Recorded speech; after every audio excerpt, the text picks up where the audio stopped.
All right. Good afternoon, everyone. Welcome to today's webinar. We're so excited to team up with Castle Wealth Advisors this afternoon. And thank you for joining us. We're going to be learning about how co-ops can build and strengthen community impact in partnership with their local chambers of commerce. So thank you again for taking some time this afternoon to be part of this webinar. We appreciate it. My name is Liz. I'm here to run through just a few housekeeping items before we get started. First up, this webinar will run for about an hour and we will have time for Q&A at the end. So to that end, we do encourage you to ask questions throughout the webinar. You can type them into the chat box and our team will be monitoring that conversation and we'll do our best to get to as many of those questions as possible during the Q&A session at the end of today's webinar. So to get us started this afternoon, I'm going to hand things over to Gary Pittsburgh. He's president and CEO of Castle Wealth Advisors. And he'll be joined in just a moment by our other presenters today, Deb Troca, executive director of the Indiana Cooperative Development Center, and Lee Llewellyn, president and CEO of the Indiana Economic Development Association. So Gary, take it away for us. Thank you. Liz, thank you. I've been looking forward to this webinar for a long time, about a month or more. When the NCBA asked me about working on this idea, they knew that I'd spent several years with the Chamber of Commerce on the board for small business, and I've been working many years with the NCBA in Washington. So getting those two organizations together is a great idea. This webinar, we're going to talk primarily with two experts from each camp, from each division. Deb Troca is president of the Indiana Cooperative Development Center, has enormous history with working with co-ops throughout Indiana, and she also is on the NCBA board in Washington. And then also Lee Llewellyn has agreed to join us. Lee is the president of the Indiana Economic Development Association. I also worked in Madison County with the Economic Development Commission back in the 70s. But Lee has a lot of knowledge about how chambers think and how chambers work to help companies in whatever local city or county that the chamber works in, or statewide. And Deb has a lot of knowledge on how co-ops work to help small businesses, to help members, to help people with all kinds of healthcare, preschool care, food, housing. There's all kinds of things that happen in every state through the cooperatives. And the chambers don't know much about the co-ops, and the co-ops don't know much about the chambers. So listening to the two of them talk and finding all of the commonalities that they have with each other is going to be great. I hope a lot of good things come out of this. Let me start with Deb. And Deb, would you talk about how co-ops, especially here in Indiana, or as you know it across the country, how co-op organizations help small businesses or help members that you work with all the time? Sure. Thank you, Gary. And thanks to NCBA for the opportunity to talk a little bit about co-ops and chambers of commerce and how we can work together. So very simply, a co-op is just a group of people who come together to solve a common need, whether that's economic, social, cultural, and together they create a business that's jointly owned and democratically controlled by those members. Co-ops can be in a variety of industries. You name an industry and there is a co-op solution or co-ops in that particular industry.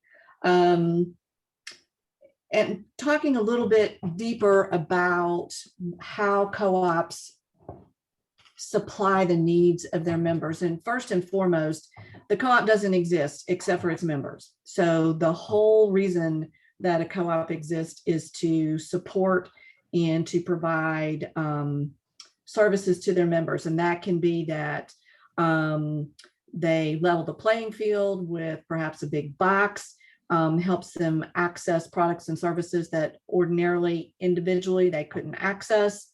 Co-op businesses, the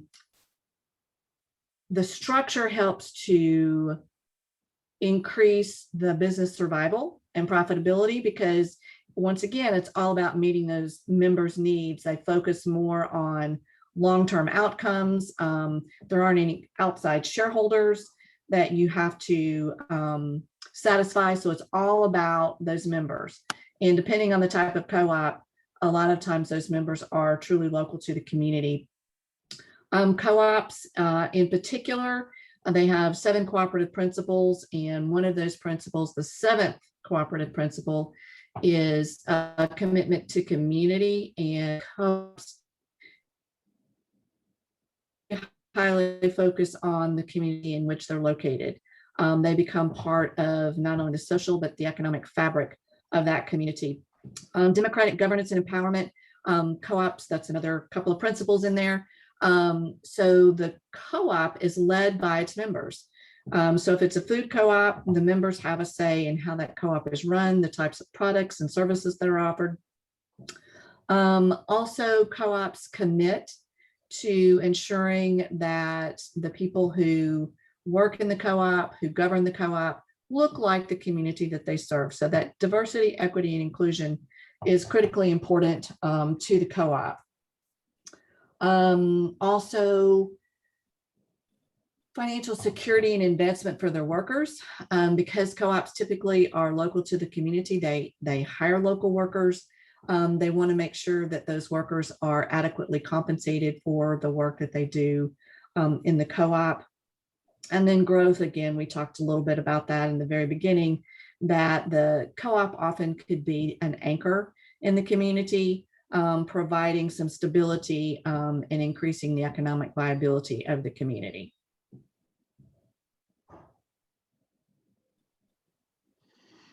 Thanks, Deb.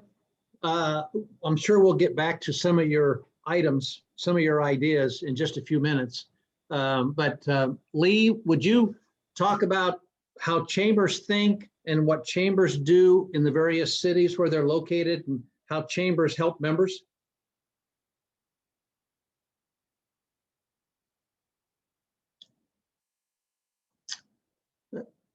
Lee, you got to turn your mic on. Thought about that. So one of my colleagues often says, if you've seen one chamber of commerce, you've seen one chamber of commerce. But there are some similarities between how chambers function. And as I was listening to Deb talk about co-ops, I was really struck. There are some very, very core similarities in terms of why chambers of commerce were formed. And number one is that they are a membership organization.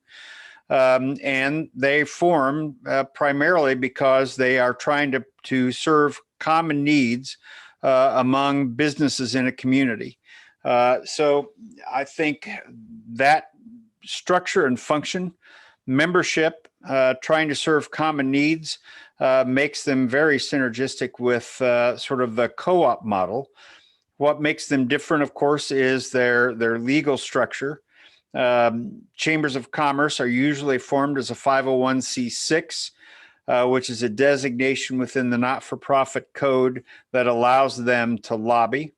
A lot of what chambers of commerce do will work with local units of government, town council, city council, sometimes county, to lobby on behalf of business for statutes, laws that are favorable to the operation of business. But one of the things that I think really distinguish where chambers of commerce are today is many of them now are very much focused on the health and well-being of the small business community within their communities. How are they providing services to those small businesses? How are they monitoring the health of the small business community? And increasingly, another major focus for economic development and chambers of commerce is quality of life. And the reason that we now are so focused on quality of life in so many of our communities, especially as we're thinking about economic development in the broad sense, is the real competitive advantage that communities have today in terms of keeping investment, attracting investment, really comes down to people. the competitive advantage that communities have is, are we keeping a workforce? Do we have a trained workforce? Do we have a community that is attractive to human beings, that people want to bring their families, people want to stay there? And so looking at that broad sense of what's the quality of life? What are the community amenities like? How do we make sure that we are serving the needs of our residents?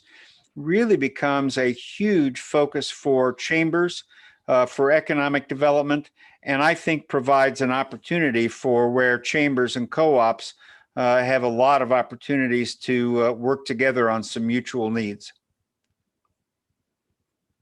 That's great, Lee. I appreciate you comparing that with what Deb had to say. The next item on the outline that we had was talking about value. Deb, can you touch upon some of the values that the co-ops that you're aware of can deliver to the members? I don't want to put any words in your mouth. I was going to give you a couple of examples, but I would rather you talk about what comes to mind about values. Well, the co-op model is unique among business structures in that every co-op, I don't care where they're organized, what country in the world, what industry they're organized in, they all adhere to a set of cooperative principles, which I mentioned before. There's 7 of those.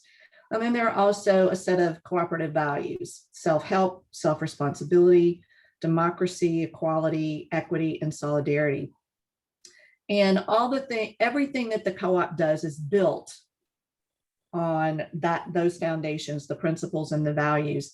And I kind of alluded to some of that earlier. The business itself, depending on the type of co-op that it is, can help be an equalizer. So say you are a small business owner in a hardware store, and it's incredibly difficult to compete against the big boxes, whether that's a Lowe's or here in the Midwest, a Menards. So there's a couple of examples of co-ops. Ace Hardware and Do It Best would be 2 of those examples. They're purchasing co-ops, and they provide values to their members who are independently owned hardware stores by helping them with purchasing power. So as an individual business, you're not going to be able to get the same prices to buy product that you could if you come together in a co-op, and the co-op is buying for all of those businesses. So it really does help equalize the playing field with those bigger boxes by providing you access to better pricing. Also, in the arena of marketing, it can be incredibly expensive to market your business as an individual business in that purchasing co-op scenario. But as part of that larger co-op, part of what you get as part of the value you get as being part of that purchasing co-op is marketing help. So you can market your store, say it's Debbie Troca's hardware store. You can also operate under that banner of the Ace or the Do It Best. So it affords you the opportunity to have some marketing power that you would not normally have as an individual business owner. The same goes with, say you are a childcare co-op in your community. If you are a member, you have a say in how that childcare co-op is run. The principles and values that you as the co-op member want to make sure get addressed. It's much more personalized. You have a say in how that childcare co-op is operated as an owner and a member. Whereas if you are taking your child to one of the big, you name it, childcare organizations or businesses, you operate how they want. I mean, you have to follow their rules. You don't ever have any say in those rules. Whereas if you're part of a childcare co-op, you do. So there really is part of the value are those access to better pricing, marketing help, the ability to influence how the business is operated, and the values that are imbued within that co-op itself. Those are all good. I can think of, you mentioned hardware, and two big organizations that are purchasing cooperatives, and they have, one of them probably has 4,000 members and the other one probably has 3,000 members. And I don't know if those 7,000 members belong to the local chamber, wherever they live. And there's also others in the floor covering industry, the heating and air conditioning industry. There's co-ops in all those industries, like you said a minute ago. And the co-ops help them with not only purchasing and marketing, but also computer software, advertising, layout of their buildings, signage. There's just lots of things that co-ops do. But Lee, what are some of the 3 or 4 common things, common values that the chambers in various cities or states can provide to all their members? Well, so I think, again, there's a lot of similarities. I think there is commonality of people joining together within a chamber of commerce. Typically, we think of businesses coming together under a chamber of commerce to solve local problems. And so I think that becomes part of the collective power of how do we bring the business community together. And that can be everything from infrastructure challenges. It can be, we've seen a number of problems that have arisen because of the pandemic. But great example, probably we saw many chambers of commerce and local economic development organizations during the pandemic that came together. They purchased gift certificates from local restaurants and local businesses as a way of providing cash flow. So part of that was to keep those companies in place. People join a chamber of commerce because they're looking for someone to help provide professional development opportunities. Everything from, workshops on, how to administer your human resource programs, how to manage your, cash flow, how to manage inventory. So a variety of professional development opportunities. And again, it's about that sort of collective action, which is again why it's always fascinating to me as we started having this conversation. There are probably many co-ops and many chambers that really don't know about one another in those local communities simply because they don't understand sort of the unique structure or sort of what they bring to one another. But it's fascinating to me that as I hear Deb talk about sort of the basic reasons that co-ops are formed, there are many similarities with sort of the Chamber of Commerce that I think ultimately provides some really compatible needs that bring them together. It's interesting to hear both of you talk about things. The number 3 item is help each other, and that after what both of you just said, how can I think, and nobody else, but I think, like Lee said, a lot of chambers, whether it be in Ohio or New Mexico or Colorado or California, I think a lot of chambers aren't aware of the co-ops in their state or in their city. How can we get the co-ops to sit down with the chambers and the chambers to sit down with the co-ops and share some ideas? Because there's a lot of common, like Lee said several times, there's a lot of similarities. How can we get them to sit down together and talk about how to help each other? Well, unfortunately, I think part of that falls back on the co-ops, at least identifying themselves, because I think, most people see a good example is do it best.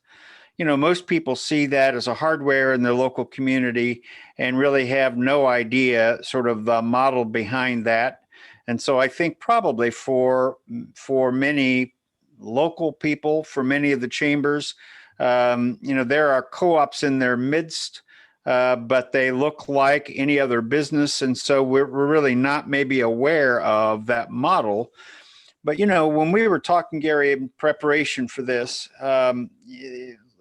we've focused on there are a number of critical issues that a lot of communities are dealing with sort of post-pandemic, but that have to do with real survival of many businesses in their communities.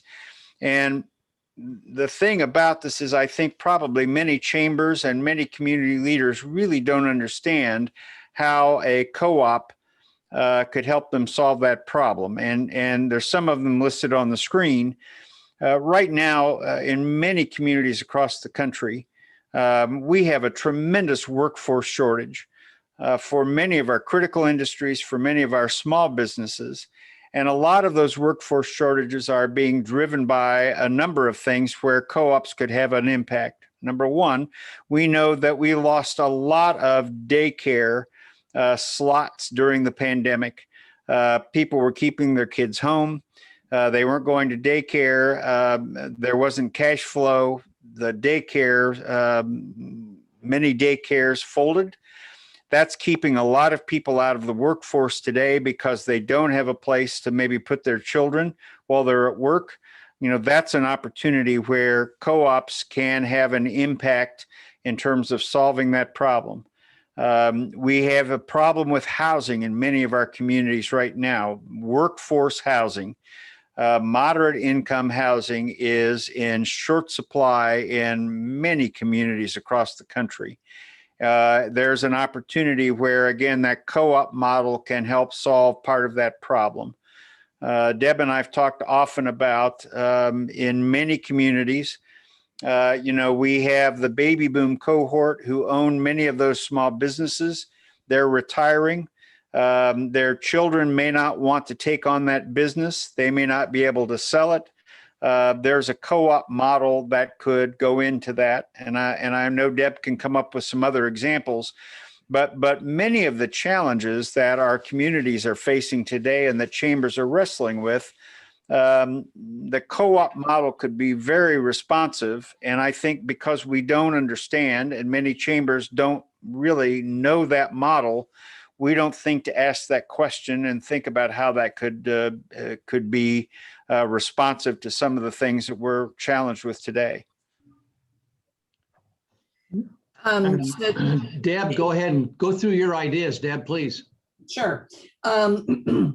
So one of the ways that we could pair the chambers and the co-ops together is if there is a co-op development center in the state that serves that state or that region, that could be a good place to start, to reach out to them about who are the co-ops in that state, that region, and perhaps do some kind of put together some kind of opportunity for the chamber and co-op leaders to come together to get to know each other, to discuss some of the issues that the community is facing, to see if there's not a way for them to work together to solve some of those. And Lee mentioned, and I wanted to just add some emphasis to this, there is a huge, as you've heard, silver tsunami coming. There are 12 million boomers who own businesses. And many of them are close to retirement. So what's going to happen to those businesses? Some of them will be inherited by children. Sometimes the businesses will just close because the business owners don't see a viable option. They don't realize that there is a way to create a path for their employees to become the new owners of those businesses and become worker co-ops. So there's resources out there to help those boomers make that transition. The co-op development centers, there's the worker co-op, the Federation of Worker Co-ops that also can help with that transition. There is about $10 trillion worth of assets in those businesses. And in some cases, especially in smaller rural communities, if a particular business goes out of business, if there's no viable option recognized, then the community loses a very valuable service. That means that the citizens in that community are now going to have to go out of the community. All of that economic power, all of those dollars that were circulating within the community are now going to leak out to another community. So in my opinion, and as Lee mentioned, we've talked about this, it's critical that these relationships form with the chambers of commerce. That's our focus today, but also with the economic development community. They've got their fingers on the pulse of their local communities, and the co-op business model could be an answer to a lot of those issues that our communities are facing that Lee mentioned as a result of the pandemic and as a result of boomers transitioning into retirement. Yeah, all of those are great ideas. You're right. There's a whole bunch of us that are baby boomers, and we're all looking for the back door. We've all been running these businesses for 30, 40, 50 years, and we're trying to figure out, how to get out. And some will sell to family, some will not. Only about 20, 25% of business owners across the country wind up selling to their children. So the other 75% are going to sell to somebody else. And as Deb talked about, the employees, if you got the right situation, a worker co-op could be put together, and the employees could buy out the owner if they don't have a great option for selling the company. And a lot of that's going to be decided the next 2 or 3 years. There's going to be a lot of baby boomers that are going to be wanting to find a buyer. I'm intrigued with the idea about like daycare. If we have a chamber who wants to get companies that have openings, and if there's a co-op, a daycare co-op operation within that city or state, if they could get together and the co-op could provide daycare for 50 or 100 families, individuals, then there's 50 to 100 people that could go to work for the companies that need help. There's a good example on how co-ops can help chambers and chambers can help co-ops. And if they do it right, everybody wins. The daycare wins, the employee wins, the company wins, the community wins, because as Deb said, the small businesses, according to the U.S. Chamber or the Small Business Administration, is a company that's got less than 500 employees. And, out of 28 or 29 million companies, most of them have less than 75 employees. So the small businesses up and down Main Street of every town is the backbone of that community. So we want to help those businesses. And if they need 1 or 2 employees, how can the chamber help them get those 1 or 2? So by working with the co-ops, we might be able to make it work.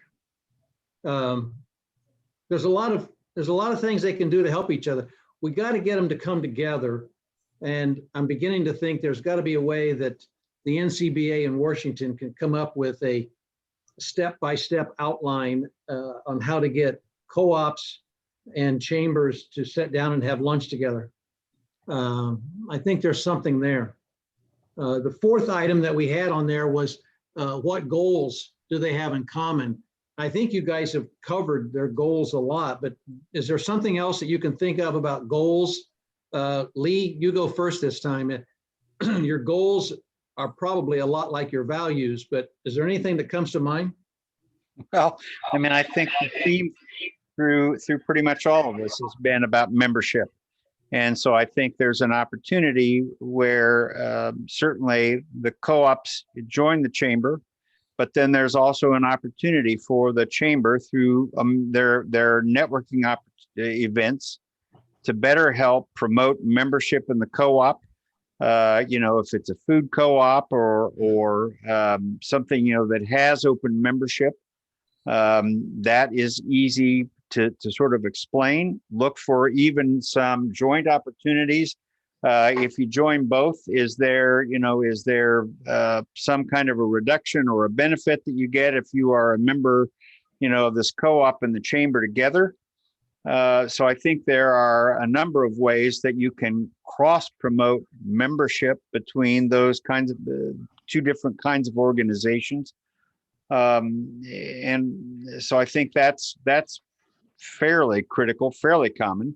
And I think the other thing is that both organizations are really promoting local control and sort of promoting local business. And so I think there's a common opportunity to talk about local ownership, to talk about how what they're both doing supports the community, supports local decision making. So I think there's a lot of commonalities in terms of how they can help one another. Back to an earlier comment, though, we were talking about, why don't chambers know about co-ops, their local co-ops? I think there's a misconception that we all have, is that somehow co-ops are only for agriculture, or that they are almost exclusively in rural areas. And I think there's an opportunity for again, more promotion and more education, that it's not just something that happens on the farm, that co-ops are rural and urban. And I think that's a conversation that we need to have. So sorry, Deb, over to you. I totally agree. I sometimes put too much emphasis on rural, but there's definitely opportunities in urban, and we're seeing, we do quite a bit of work in partnership with one of our colleagues, Food Co-op Initiative, in educating and helping to start food co-ops. And then if you look in urban communities, especially in urban core, where there are many food deserts, because the big boxes have decided that there's not enough profit. And notice I said not enough profit. There's profit to be made, but it's not at the level that they think they need to be in those communities. So that's the perfect opportunity for people to come together and create a food co-op. And the chamber could be immensely helpful in that effort of local community members to start a co-op. So that's another scenario, but then also coming together as members of the chamber and those networking opportunities. Oftentimes co-ops, just like any other business, they sometimes get tunnel vision and don't realize that there are co-ops in other sectors that they could partner with or that they could do business with. So being part of the chamber also gives co-ops the opportunity to meet with, network with, and hopefully develop some business-to-business relationships with other just businesses, but also other co-ops in their local community. And one of the examples that we talked about as we were planning this, we mentioned office supplies. Now, granted, a lot of businesses are going more digital and not needing as many office supplies, but we're still going to need office supplies. So why not find a way to work with an existing office supply co-op to provide some kind, cut some kind of a deal, an opportunity where if you're a member of a co-op, you're going to get a percentage discount if you buy your office supplies from this particular office supply co-op. So there's lots of opportunities here if we just get creative and take the blinders off and look at the wealth of different types of co-ops that are in existence out there. That's an excellent idea. And as we talked about last week when we were talking about all this, an office supply store, if the Chamber of Commerce could say, if they get together with the local office supply type co-op, a purchasing co-op in the office supply business, and I can think of at least one or two that are across the country, say if you join the chamber, we'll give you a discount and maybe the chamber can introduce these different co-op members to companies in the area, ways that the chamber and the co-op can work together. They can both get new members. They can give a little bit of a discount, but help each other. Whether it be office supplies, it could be heating and air conditioning, it could be carpeting, it could be floor covering of any kind. I know of several flooring operations, floor covering, that may or may not be members of the local chamber. So maybe the local chamber would give that company a discount if they join the local chamber. I know here in Indiana, there's got to be at least 40 or 50 co-op members, and I don't know, that sell floor covering, and I don't know if they're members of the local chamber. Hardware stores, I don't know if they're members of the local chamber. So there's all kinds of ways, that we can get the chamber and the co-op people in the city and the county and the state to share knowledge with each other. You guys have brought up some great ideas. I love that the office supply idea. I love the daycare, the preschool. Either mom or dad are staying home with the kids because some states they're still not back to school yet. So how can daycare co-ops help the local chamber get people back to work? The things that Lee brought up I thought are great. We got to get people back to work. And the co-ops and the chambers can help each other get people back to work. Liz jumped to the next slide. Benefits for each other. We've touched upon some of the benefits. If we did this right, Lee, what are some of the benefits for the co-ops and for the chambers? How can they help each other? What's some of the benefits that you can think of besides jobs, I guess? Well, I mean, I think our theme all the way through this has been, sorry, I'm getting echo from somebody. Our theme all the way through this has been membership. And that's one of the things that a co-op and a chamber both have in common. And chambers are all about increasing membership. So it's not only about perhaps the co-op becoming a member of the chamber, but how can they help one another grow their individual memberships through cross promotion, through solving problems together, by again working together. If it's a food co-op, is the chamber purchasing food for receptions from that food co-op as a way of cross promoting. So we're not only buying from that co-op, but we're also using that as a promotional opportunity, which then sells more memberships for the co-op. So I think, there are some very direct benefits in helping to increase the membership on both sides. But then again, I think the real critical notion here is that also the co-op model and the chamber model also have the commonality of they're both trying to solve local problems. And so putting those two models and those two sets of heads together to talk about what are the problems that we're wrestling with here and how can we come up with a joint solution that better promotes the co-op model, but then also helps us serve the community, I think serves both of those entities very well.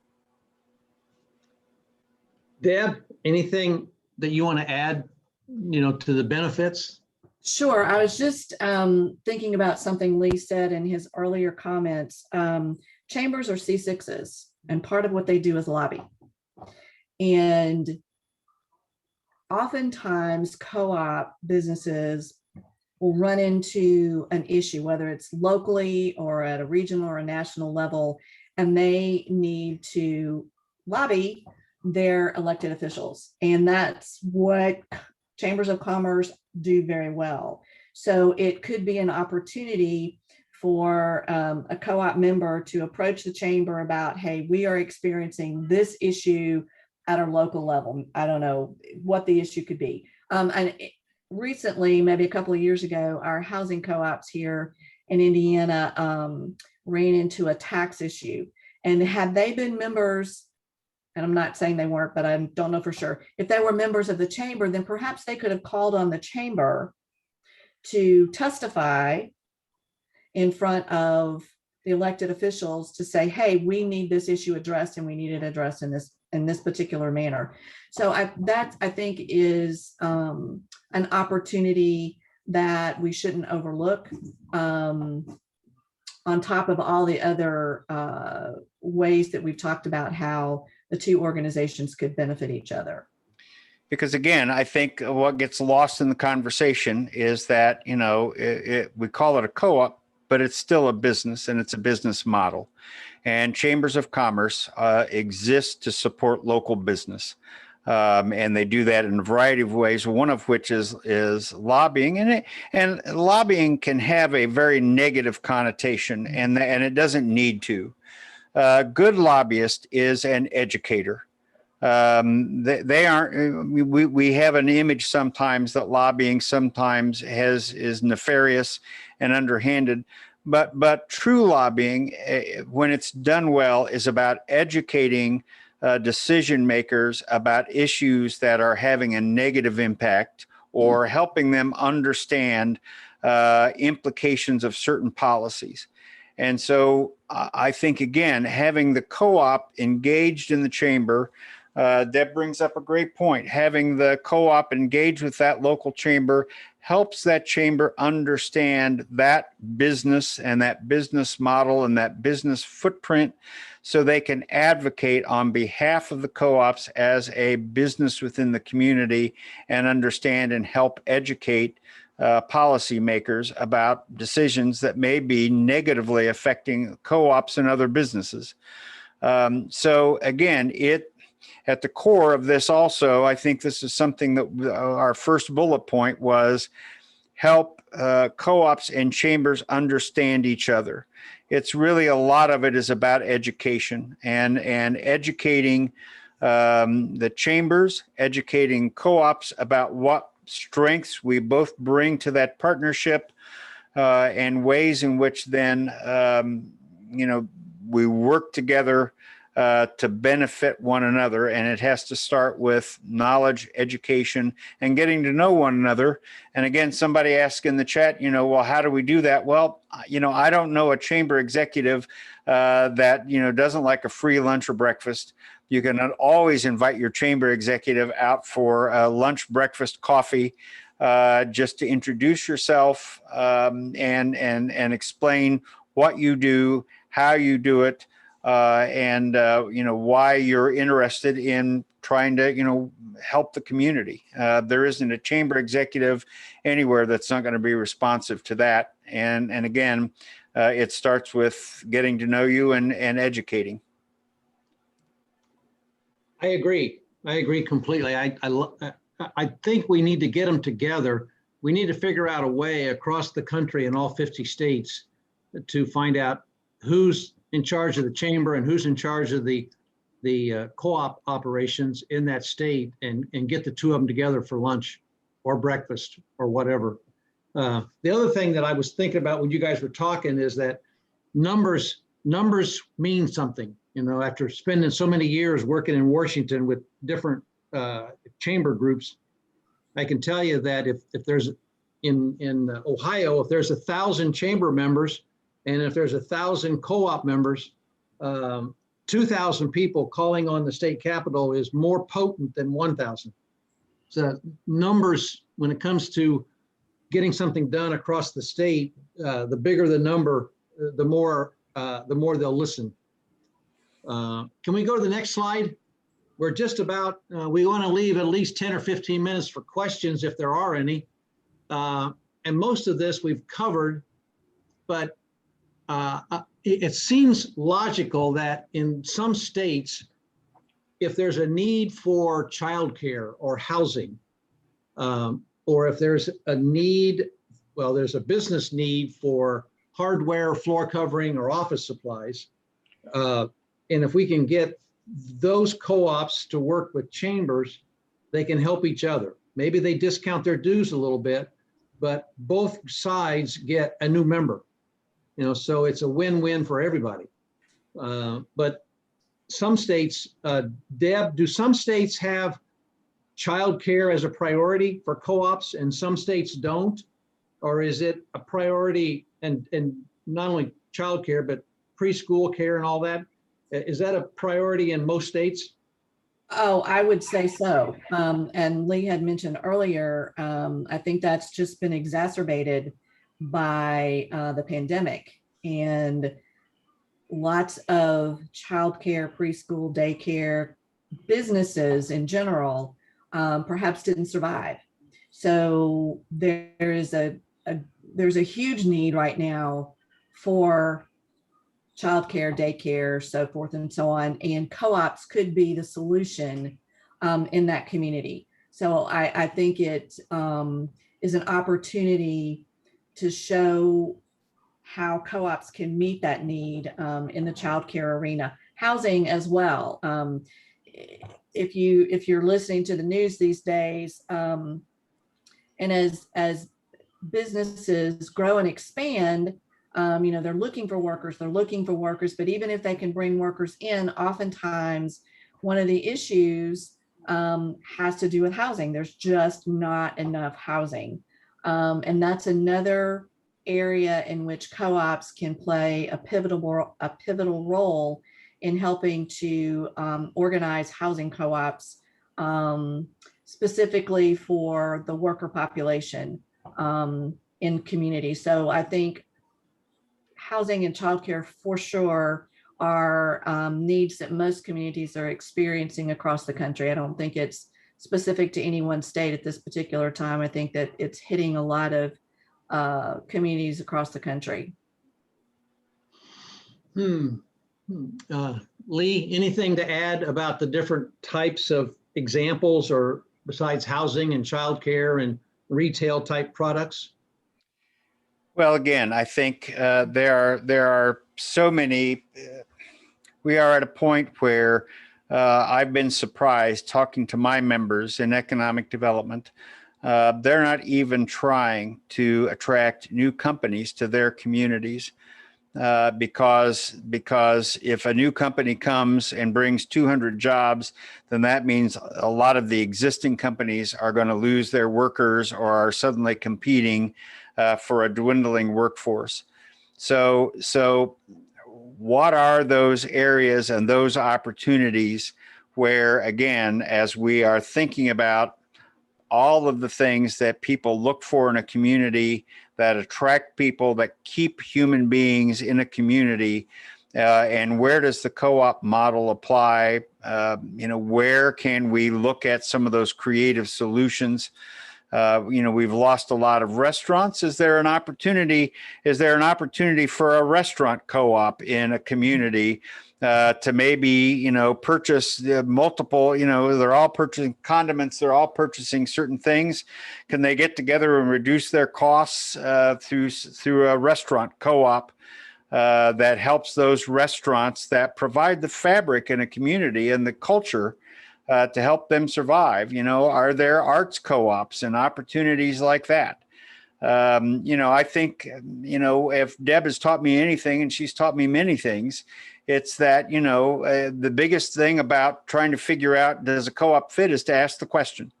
And to first ask the question, is there a role that the co-op model can play in solving this problem?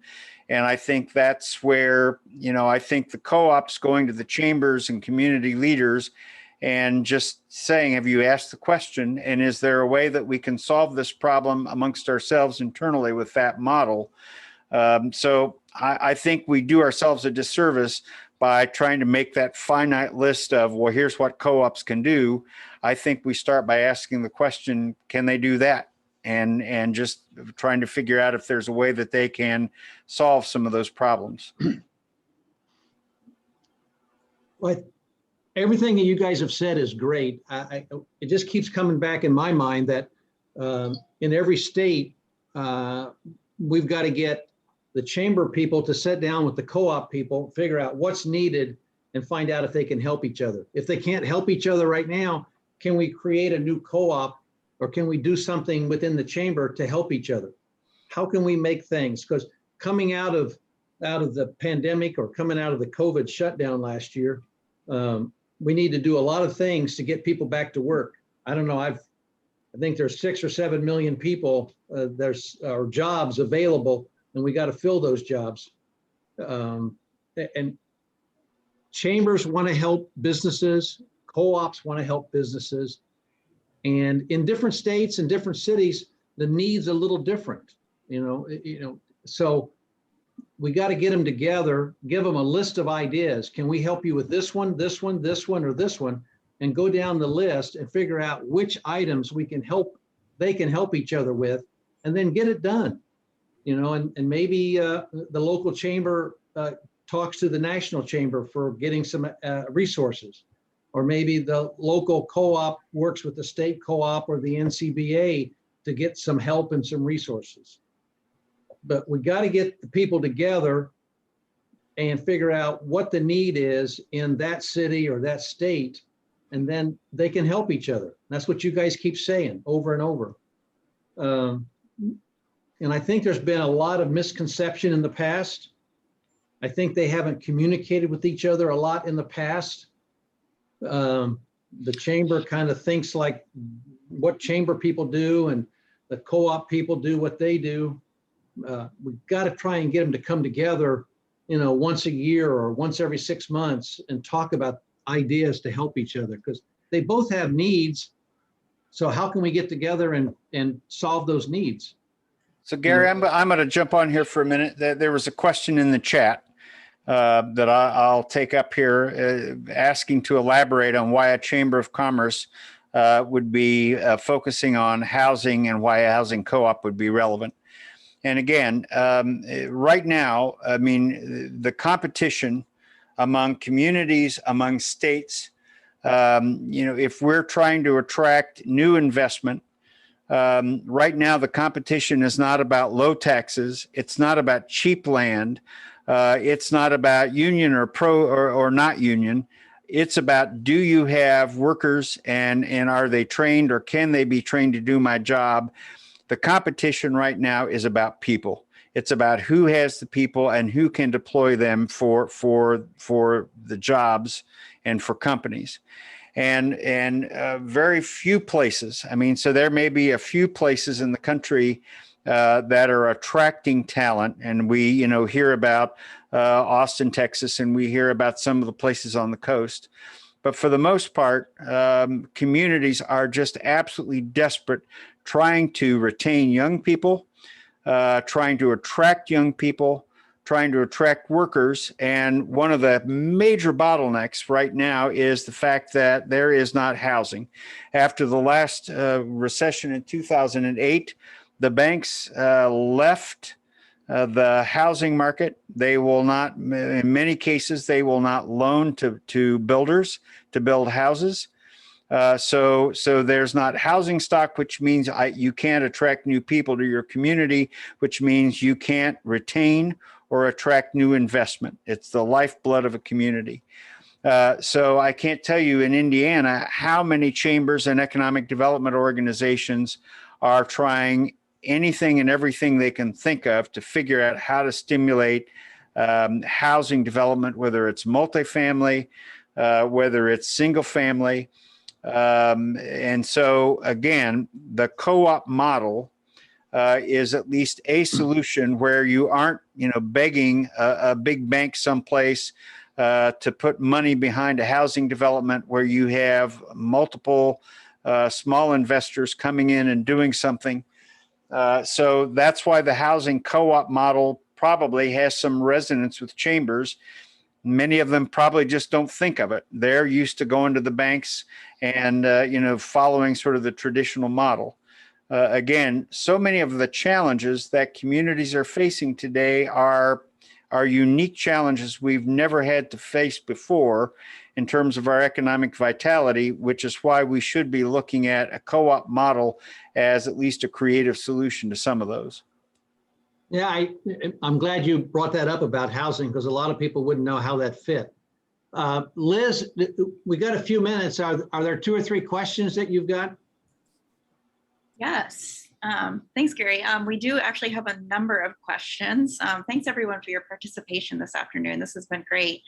So one of the questions that came in is, and this is probably a question for Lee, what are some of the challenges that emerge when trying to form partnerships with chambers of commerce? And then how can we kind of negotiate and overcome those challenges? Well, I think it's like, as we've said over and over again, chambers probably don't understand the co-op model. And so I think the biggest challenge is helping to explain the model and that it is another form of business. The chamber industry has changed a lot in the last 15, 20 years, probably even 5. I mean, it used to be that chambers were driven largely by banks and large companies. And so that's what got their attention, who had the big checkbooks. That's changed as more chambers have probably become focused on small business. But we're still driven, chambers are still driven by what can create and retain members. That's our lifeblood in terms of, cash. And as Gary talked about, it's influence. The number of members that you have is the degree of influence that you have when you're trying to advocate on behalf of the business community. So it may be, I think the co-ops have to be persistent in making sure that they are working to get that chamber executive's attention and that they do understand what is a co-op and the role that it can play. Again, I think you go and you say, we may have a solution to some of your problems. There probably isn't a chamber executive that isn't listening when you go in and say, we might be a solution to some of your problems. But like everybody else, they're busy, they're distracted, they're torn in a million different ways. So be persistent. Yeah. And speaking of being torn in a million different ways, this next question is from someone from the Austin Cooperative Business Association. And this is probably more for Deb and Gary, or more co-op folks on this conversation. And they're basically asking, what's the best way to navigate asking a co-op to be a member of both your association and the local chamber of commerce when, these people are spread thin, they have limited finance options. And so if you could just speak to sort of the priorities there and maybe make the case for an association asking its cooperative members to be also members of a chamber of commerce. Deb, why don't you do that? And Liz, can you flip to the last slide while Deb's talking? Sure thing. Because if they want to find Deb or Lee, that's how you can do it. But go ahead, Deb. That's an interesting question. And once again, it comes back down to value. What value does the cooperative association and the chamber, what do they add? What value do they add? What value do they bring to the co-op? And sometimes what needs to happen or could happen is for that co-op association and the chamber to get together and find a package deal to offer to the association's members to become members of both the co-op association and the chamber.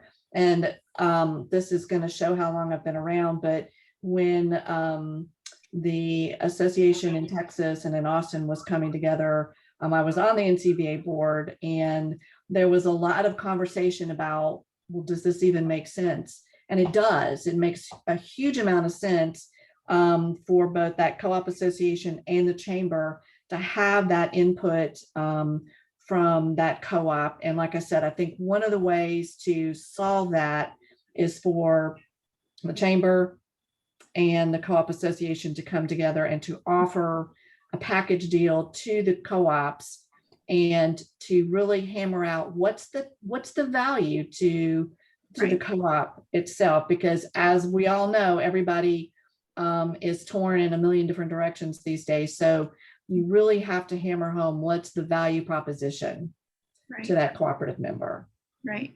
Thanks, Deb. Yeah, that makes a lot of sense. And we are at time. I think we'll just try to squeeze in one more question super quickly.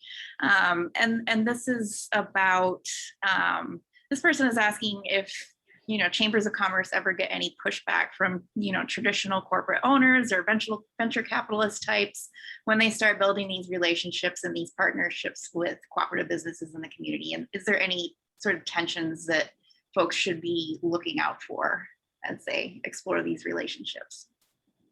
Not that I'm aware of. We've talked a little bit when we were preparing for this. I mean, I think that the traditional tension is probably more between sort of the traditional banks and maybe the credit unions. But for the most part, I don't think there's that may be the place where there's sort of some built-in tension. But I've never perceived that in other industries, if a co-op is willing to join the chamber and get involved, I think that's just seen as an evidence of again their community spirit, and again, other than just the competition that naturally exists between banks and co-ops. But that's the only place I've seen it.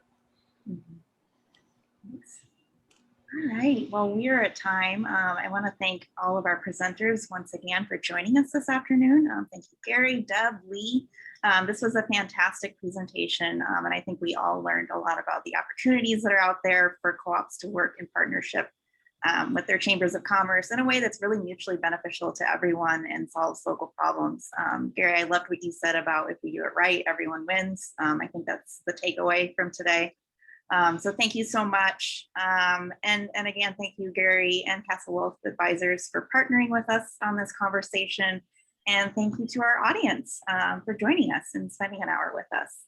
I do want to mention quickly that this webinar was recorded, so keep an eye out for a link coming to your inbox probably tomorrow afternoon. And that's it from me. Any last minute comments from you, Gary? No, I think Lee and Deb did a great job talking about the chamber ideas, the co-op ideas, and it boils down to educating each other, because I'm pretty sure in every state, the co-op can help the chamber and the chamber can help the co-op, but we got to get them together and figure out what their needs are. And then they can solve those needs, because helping companies in every state and every community is what both of these organizations do. They just need to spend more time together. So I think this is a great start. Thank you both. Absolutely. Thanks again, guys. All right, everyone. Have a great afternoon. Stay safe, stay well, and we'll see you next time. Bye. Thank you. Bye. Thank you, Liz. Thank you, Gary. Take care. Bye-bye. Bye.